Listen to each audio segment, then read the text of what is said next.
इंसान की ज़िंदगी बहुत छोटी है, लेकिन हम इस वहम-ओ-गुमान में हमेशा रहते हैं कि अभी बहुत ज़िंदगी बड़ी है। ये बात बिल्कुल गलत है, क्योंकि हमें बिल्कुल नहीं पता कि कब और किस जगह पे हमारा एंड हो जाना है।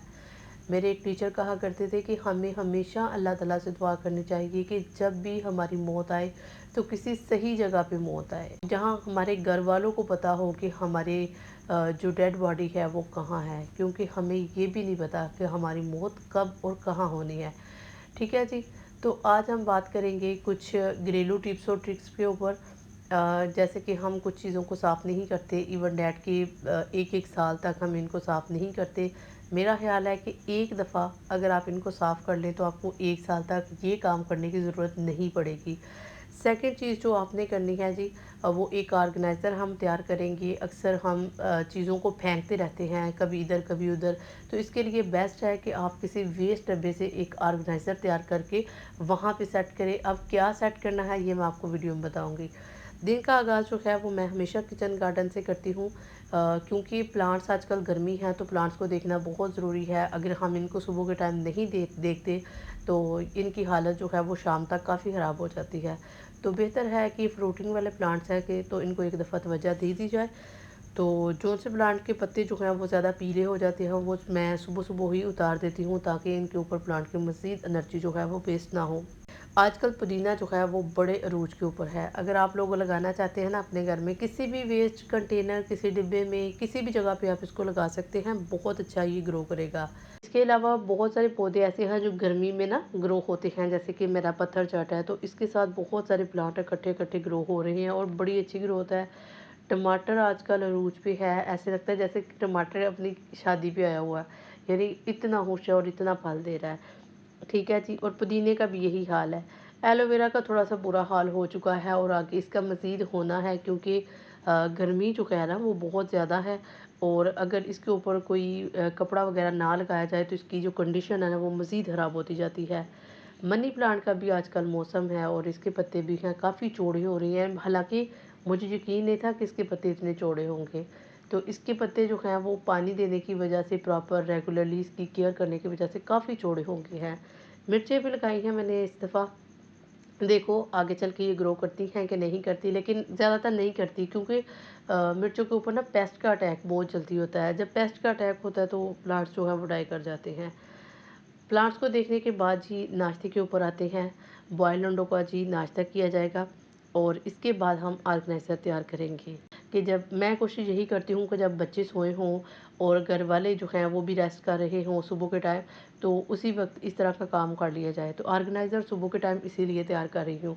तो एक डिब्बा ये मॉस्किटो जो आप लेके आते हो ना, जिनके अंदर मॉस्किटो की मशीन्स होती हैं, तो ये वो वाला डिब्बा है। अब इस डिब्बे को हम कैसे तैयार करेंगे एक रिमोट हैंडल के लिए। अब देखिए जी, रिमोट कभी इधर फेंकते हैं, कभी उधर फेंकते हैं, तो हम उसके लिए बेस्ट है ये ऑर्गेनाइज़र तैयार करें। शीट इस तरह की बड़ी इजीली अवेलेबल है, 10-15 रुपए में ये मिल जाती है। तो आप इसको लगाएँ, बराबर कर रख के काट लें और इसके बाद किसी भी दीवार के ऊपर चिपका दें। मैंने तो टेप के साथ चिपका लिया, लेकिन आप कोई गम या इस तरह की चीज़ से भी चिपका सकते हैं। इसके बाद ना हम साफ़ करने वाले हैं जूसर मशीन। अच्छा, मैंने ना बहुत सारे ऐसे लोग देखे हैं जो कहते हैं हम बहुत साफ़ है, लेकिन इसकी तरफ बहुत कम लोगों की तवज्जो जाती है और यही वजह है कि इसके ब्लेड ख़राब हो जाते हैं और मशीन जो है वो बहुत जल्दी ख़राब होती है। उसकी वजह ये है कि जग के अंदर आपको पता ही है थोड़ा-थोड़ा पानी निकलता रहता है, किसी में मीठा होता है, किसी में नमक होता है, वो ब्लेड्स के ऊपर लगता है, ज़ंग लग जाता है। अब इसको साफ़ कैसे करना है? हमने लेना है एक वाइप्स।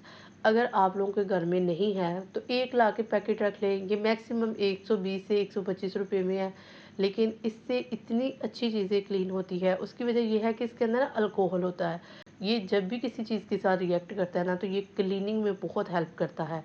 ठीक है, ये आप ट्राई करके देखिएगा। इससे मशीन बहुत अच्छे से क्लीन हुई, इसके ब्लेड्स भी साफ़ हुए। अब ये जो मैंने एक दफ़ा इसको डीप क्लीन किया है ना, आने वाला 1 साल भी अगर मैं इसको ना साफ़ करूँगी तो ये बिल्कुल सही रहेगी। क्यों? हल्का-हल्का आप इसको साफ़ करते जाएँ चीज़ों को, लेकिन इस तरह की जो डीप क्लीनिंग है ना, इस इन चीज़ों के लिए एक दफ़ा ही काफ़ी होती है साल में। इसके बाद जी हम आज तैयार करने वाले हैं जी मसा चावल, बच्चों की फ़रमाइश के ऊपर। मसा चावल मुझे नहीं पता आप लोग कैसे तैयार करते हो, लेकिन मैं तो बड़े सिंपल से तैयार करती हूँ। प्रेशर कुकर के बगैर तैयार करती हूँ। कोशिश यही करती हूँ कि अच्छा खाना बने। लेकिन प्रेशर कुकर के बगैर जब भी आपने पकाना है दाल, चने, चावल जो भी, तो उसके लिए पहले आप इनको भिगो के रख दें। उससे जो है ना आपकी चीज़ जो है बहुत अच्छी और ज़बरदस्त गलती है।